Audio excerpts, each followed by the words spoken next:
My name is Shyla Court. My business is Decorizing Your Life. It stands for decorating and organizing. I was a cosmetologist for over 25 years. I had my own salon for about 5 years. My favorite thing ever is anything to do with the home, and I love business.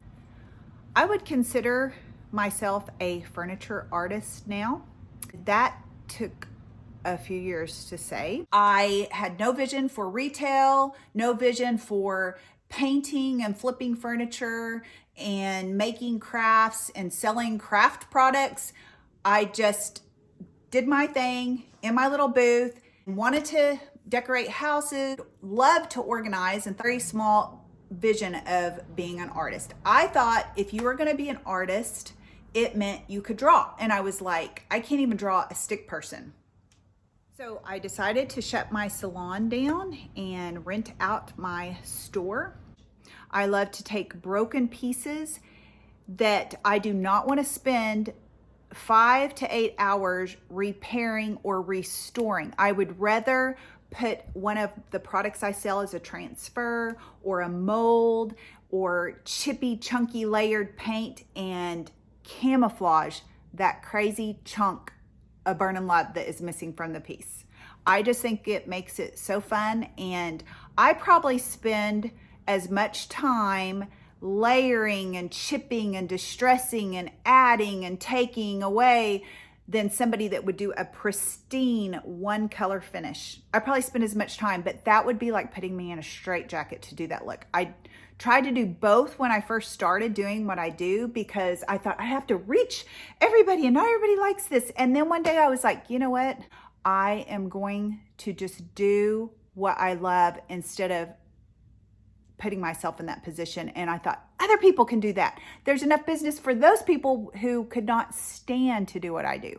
So there you go. I picked up a paint line, DIY paint, and Debbie Beard is the CEO and creator of the paint, and she gives her retailers a free coaching group pretty much weekly, and she's in the midst of it. She's doing what we're doing. She's out there buying and doing and flipping and making it work just like we do.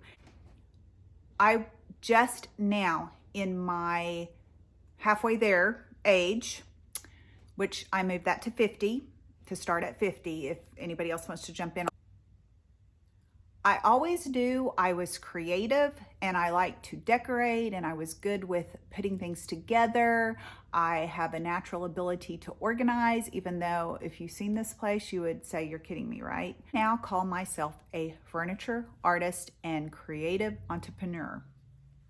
I would have never done that until just a few years ago. My husband was always like, I got into all this furniture painting and artistry and making these creative pieces of junk into art pieces. And my husband was like, you didn't take art in school? And I said, no, I can't draw. So I'm not an artist. That's my perception of what an artist was. You had to be able to freehand paint. I couldn't, so I never went there.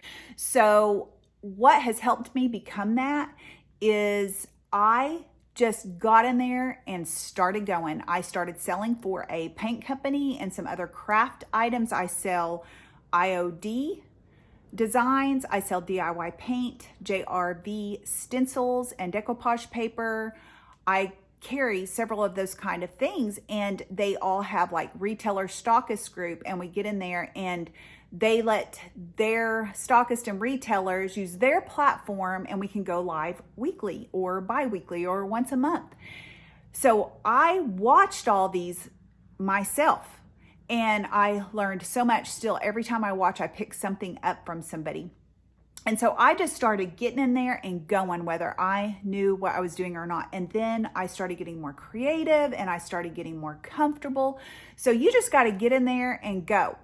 And sometimes you have a very small vision of where you're going, and you start going and you make a mistake and it's like, oh, it's all trash. I rent it. No, walk away, come back the next day, go do something else, and then just go at it again. So I'm halfway there, and I literally just started calling myself an artist. Sometimes that mistake will turn into something so creative that it would have never been if you wouldn't have just kept going and didn't light a match to it. Let's talk about where I get my inventory. I used to live by a dump. So I would climb over the fence when it wasn't open, because it wasn't open very often, literally heft things up over the fence. And times that I couldn't get it by myself. Just tell my kids, hey, you got to go help me get this out. Oh my gosh, Mom, no, please don't make me do that. Please don't make me do that. So we'd wait till after dark. Finally, the guy that ran it, he would start just going on and putting it out so that I wouldn't have to do that, because he knew what I wanted. Sometimes I would drive by different dump, be legs sticking out, and they felt like people screaming, ladies' legs sticking out. Please help me, save me. I want to be pretty. I call them my ladies in waiting. So my husband is from what I would call a classy family until he married me. So now, because of what I do, and he knows me and loves the fire out of me, he will call me on the phone. Honey, you got to go to 5th Street Alley. There's solid wood with curves. Hurry up before somebody gets it. I love him so much. When you do what I do, people know it, especially when you're in a small town. The town I live in is about 1,200 people. The town my studio storefront is Watonga, Oklahoma, and it's about 3,000. They may be counting some other animals to get that number. I don't know. It's small. So it doesn't take long for people to know you and know what you do. And people call all the time, hey, I have something your wife might like, so have her come pick it up. And you go there and you're like, you don't want to hurt their feelings, but they need to pay me to take that thing. But sometimes I take it and I'll do what my friend calls porch art with it, or yard art. I try to make a go of it, but I'm getting a lot smarter on what I pick up and take, because storage is of prime real estate. And this is what I found out. My house is pretty organized, pretty with it, but you go into my barn, my studio, my storage sheds, and it is, if I didn't sell stuff, it would be considered for the hoarder show. No joke. But because I sell stuff, I'm not certified. I found out that as I've gotten a group of friends that do what I do, we all have the same story, and then you feel better. You feel better about enabling each other. I knew my bonus kids from growing up. So they kind of knew me, but I turned into this person that I did, or, this whole artist person, and I would see stuff like chairs with I've got an example right here. Do you see this? This is, okay, I would leave things like this on the front porch of her house, and my bonus girl would come in and say, what in the world? My husband would walk up to come in the house. What in the world? I had to train them. This is a cute vignette. You put candles on it, stack some books, put a letter initial, some greenery, and this looks so cute on top of your kitchen cabinets or your armoire. Trust me. So I may have totally trashed a family member's barn. It wasn't trash to me. It was like I had the windows here, the doors here, but it was loaded for bear. And a certain family member who their life is perfectly in order, and they are not of the same cloth that I'm cut. Like they got it together. They buy new stuff. I didn't want them to go in there. I was like, please don't go in there, please don't go in there. And they went in there looking for something, and they were just like this. What are you gonna do with all of this stuff? Yeah, some people just don't get it. You got to move on and find other people. There's other people that get it. So sometimes I have a lot of ladies in waiting, like setting all up and down my driveway and in my yard. It looks so bad. I know it looks bad. It looks like Sanford and Son. You know you got a problem when people drive by and how much do you want for that? So because I get a lot of pieces that are not pristine and they need a lot of work, I call it the ladies need to go into surgery for a little touch up, a little tune up.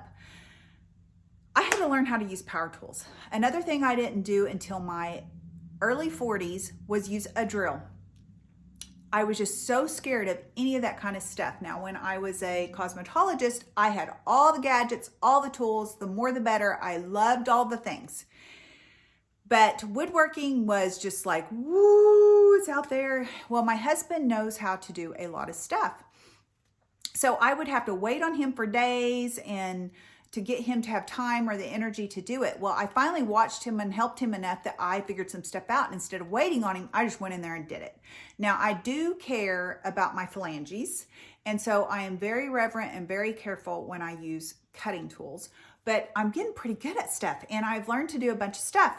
Now that I know how to do stuff and my husband knows how to do stuff and he tries to build me stuff, he was using pallet wood that we had salvaged, and that is hard. You have to cut those nails in half or prop them off to use them, and they're all tweaked and twisted, and they're pallet. Well, we made things with it, and he wants to be a master carpenter.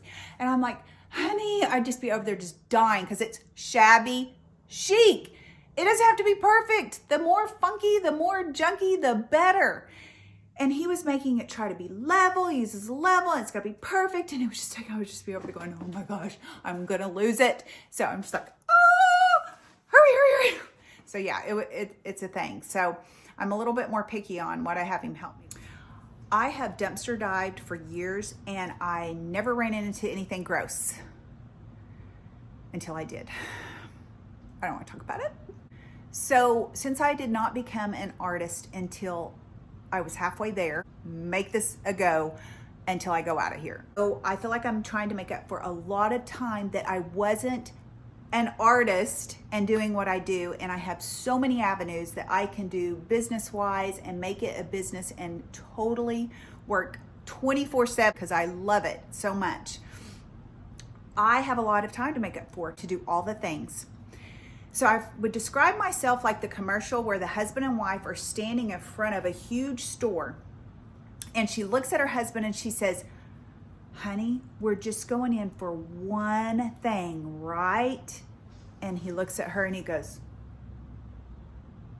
and then he turns and the doors open and then he's like, ah! Yeah, that's where I'm at. So I got a lot to do. Come do it with me.